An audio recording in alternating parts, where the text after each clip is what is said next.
Olá pessoal, tudo bem com vocês? Tranquilos? Estamos aqui para mais uma aula de ecologia e na nossa videoaula de hoje nós vamos abordar as chamadas aí relações ecológicas, né? Que são relações que os seres vivos podem estabelecer entre si, tá? E aí para começarmos aqui, vocês vão ver que eu vou estar abordando nessa primeira tela aqui as chamadas relações ecológicas intraespecíficas. Ou seja, são relações ecológicas que podem acontecer entre indivíduos da mesma espécie. Vocês vão ver na sequência, depois que eu falar dessas relações intraespecíficas, que nós teremos o segundo grande conjunto de relações ecológicas, que são as relações que podem se estabelecer entre indivíduos de espécies diferentes, tá bom? Então, esse primeiro grande bloco aqui das relações ecológicas, nós temos aqui as relações possíveis entre indivíduos da mesma espécie.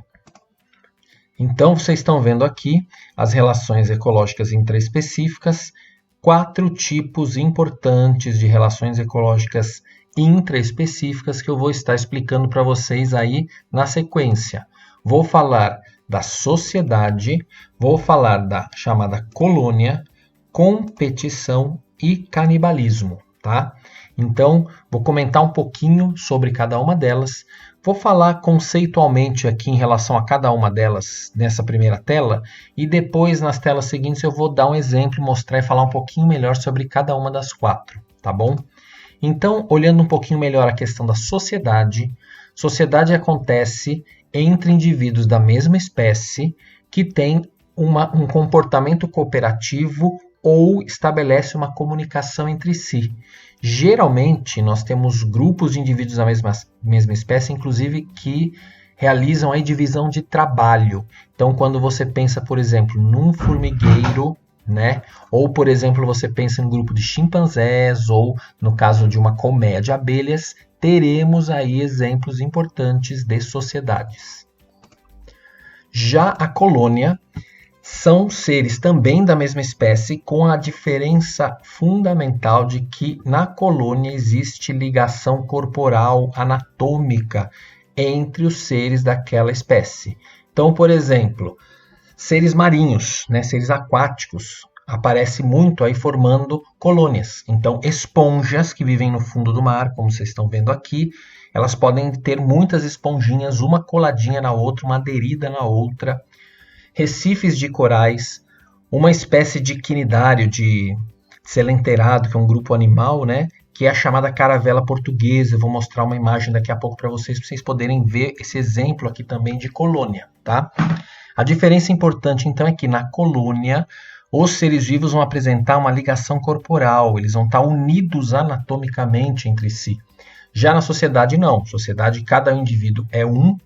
Agora, nos dois, existe um comportamento aí de ajuda, de cooperação. Um ajuda o outro, tanto em colônia quanto em sociedade, e todos os seres da espécie são favorecidos, né? Todos os seres da espécie, eles são beneficiados nessas relações, tá bom? Agora, olhando essas duas aqui, competição. Competição sempre vai acontecer entre seres da mesma espécie. Por quê? Porque eles vão competir por parceiros sexuais, eles vão competir por recursos do ambiente, eles vão competir por luz, por exemplo, quando nós estamos pensando em plantas, vão competir pela água, pelo alimento, pelo espaço, pelo território. Então, seres da mesma espécie sempre vão competir entre si por algum elemento para que consigam sobreviver, tá? Nesse caso, portanto, não é uma relação que é benéfica para todos. Se nós pensarmos de forma mais detalhada, vamos entender que a competição é sempre algo que não é bom, porque sempre os seres que estão competindo entre si, eles vão acabar gastando energia para conseguir determinado parceiro, para conseguir determinado recurso, água, alimento, ou para se manter em determinado território. Então, a competição é algo que sempre prejudica os seres envolvidos nessa relação, tá?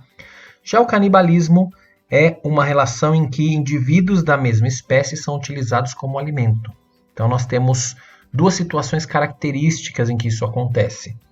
Em situações como louva-a-Deus, né, em que logo após a cópula a fêmea vai devorar o macho. Então isso é muito importante para a questão da sobrevivência da fêmea e posteriormente a sobrevivência, inclusive, dos futuros filhotinhos aí que serão formados, do louva-a-Deus, né? Então é importantíssimo aí na questão reprodutiva para algumas espécies, como o louva-a-Deus, e algumas espécies acabam realizando canibalismo quando há falta de alimento ou falta de espaço para todos os seres da mesma espécie. Então ratos muitas vezes cometem canibalismo, inclusive canibalismo dos filhotes, como um controle aí populacional, né? Ou quando falta espaço ou não há muito espaço para todos da mesma espécie, tá bom? Na sequência eu vou dar alguns exemplos, mostrar exemplos desses 4 tipos de relações intraespecíficas. Bom, pessoal, então aqui vocês estão vendo um exemplo de sociedade, no caso de um formigueiro. Então são indivíduos separados entre si do ponto de vista anatômico, há divisão de trabalho, há um trabalho cooperativo entre eles, todos se beneficiam nessa população, tá bom? Então, isso tipicamente uma relação intraespecífica do tipo sociedade. Nesse segundo caso aqui, nós temos exemplos de seres que vivem em colônia. Então, aqui, falei para vocês, né, as esponjas, reparem nessa imagem, nós temos várias esponjinhas aqui e estão unidas, grudadinhas, né, umas às outras. Então, elas ficam anatomicamente unidas entre si e uma ajuda na sobrevivência da outra. O que uma conseguia mais de recursos, de alimentos, de água, de oxigênio, etc., ela vai acabar compartilhando com a outra e numa colônia, então, todos acabam se beneficiando. Assim como aqui nós temos os recifes de corais. Recifes de corais também são vários seres unidos anatomicamente entre si pelos seus esqueletos e acabam se ajudando, né? Um ajuda o outro na sua sobrevivência. Isso aqui é a chamada caravela portuguesa, é um tipo de animal do grupo dos quinidários, e aí nós temos a associação de vários indivíduos da mesma espécie. Só que são indivíduos que possuem aparências diferentes. Então existe aqui um indivíduo que eu estou mostrando aqui na ponta da seta, que é um indivíduo flutuador, que fica na superfície da água.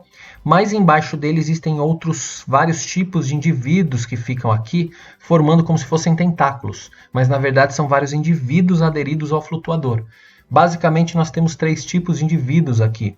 Indivíduos que servem para conseguir alimento para a colônia, indivíduos responsáveis pela defesa da colônia e indivíduos relacionados à reprodução da colônia, tá?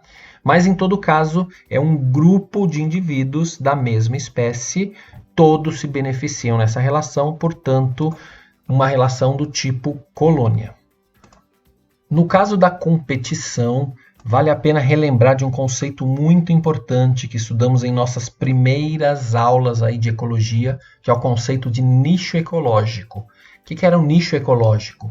Nicho ecológico era a ideia do papel, né, da função da espécie no ecossistema do qual ela participa. Ou, em outras palavras, como vocês estão vendo aqui, conjunto de relações e atividades próprias de uma espécie no habitat, ou seja, seu modo de vida único e peculiar. Esse conceito também abrange todos os fatores ambientais dos quais a espécie depende para viver e se reproduzir. Então é como se fosse uma ficha técnica da espécie e tudo que ela precisa para conseguir sobreviver naquele ambiente, tá? O que acontece é que, como os seres da mesma espécie, eles têm exatamente o mesmo nicho ecológico, quando você tem indivíduos com nichos ecológicos similares, necessariamente eles vão competir, porque eles precisam dos mesmos fatores ambientais para que eles consigam se reproduzir e sobreviver. Então, indivíduos da mesma espécie necessariamente vão competir entre si. Então, tá aqui, a competição ocorre entre indivíduos com nichos ecológicos similares, tá? E aí, o que nós estamos vendo é a competição intraespecífica, que ocorre dentro da mesma espécie, que todas as espécies existem. Todos os seres da mesma espécie precisam de parceiros sexuais da mesma espécie, precisam dos mesmos tipos de alimentos, viver nos mesmos tipos de ambientes e assim por diante, tá?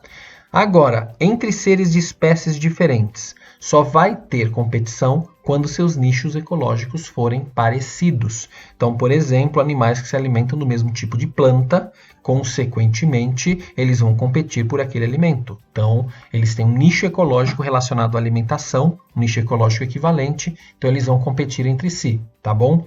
Mas no caso do que estamos falando aqui, entre seres da mesma espécie, necessariamente vai haver competição, e lembrar que tem a ver com o fato deles compartilharem o mesmo nicho ecológico.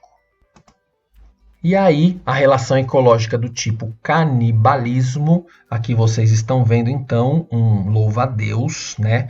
Um louva-a-Deus se alimentando de um outro animal da mesma espécie. Normalmente, então, vai acontecer em duas situações, como eu falei para vocês, ou quando você tem a fêmea se alimentando do macho após o ato sexual, né? Isso acontece, por exemplo, também entre viúvas negras, né? Que devoram o macho após a cópula. Então isso acontece para garantir a sobrevivência da fêmea e, consequentemente, dos filhotes, dos descendentes que serão produzidos.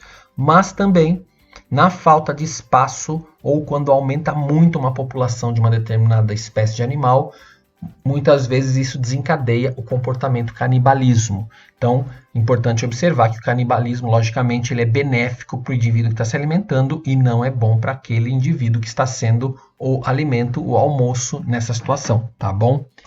Então, com isso aqui, finalizamos as relações chamadas relações intraespecíficas entre indivíduos da mesma espécie. E com isso nós finalizamos essa nossa primeira videoaula sobre relações ecológicas. Na nossa próxima videoaula eu vou estar abordando com vocês aí as relações ecológicas do tipo interespecíficas, aquelas que ocorrem entre indivíduos de espécies diferentes, tá bom? Até a próxima aula, gente. Um abraço, tchau, tchau. Até mais.